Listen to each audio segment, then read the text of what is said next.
এক ব্যক্তি এত পাপ করেছে যে শেষে মৃত্যুর সময় সে সন্তানদেরকে ডাকছে, ডেকে বলছে যে আমি যখন মারা যাব আমার লাশটাকে তোমরা কবর দিও না, যদি আল্লাহ পাক আমাকে ধরতে পারেন তাহলে খবর আছে আমার।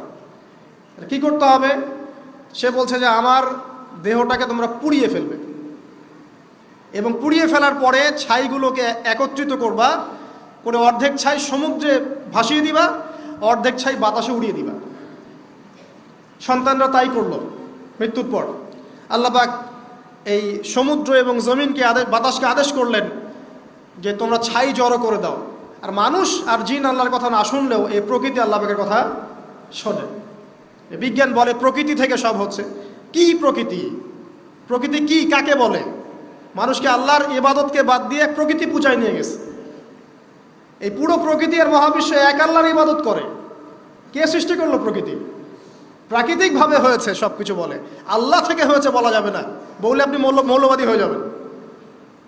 আল্লাহ শব্দ ইউজ করলে আপনি মৌলবাদী হয়ে যাবেন। ধর্মতাত্ত্বিক শব্দগুলোকে আস্তে আস্তে উঠিয়ে দেওয়া হয়েছে।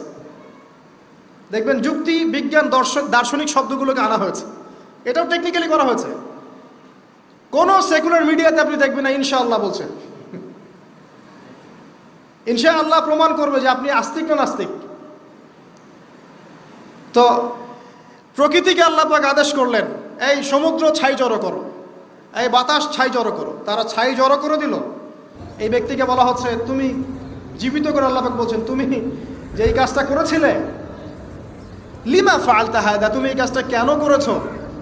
তখন এই ব্যক্তি উত্তর দিচ্ছে মিন খাশিয়াতিকা ইয়া রাব্বি ওয়া আনতা আ'লাম। হে আল্লাহ, আমি আমার বুঝে যা এসেছে আপনার ভয়েই আমি এই কাজটা করেছি, আর আপনি খুব ভালো করেই জানেন যে আমি আপনার ভয়ে করেছি নাকি অন্য কোনো কারণে করেছি। মানে আপনি আমার মনের কথা জানেন। আল্লাহ পাক তাকে মাফ করে দিলেন।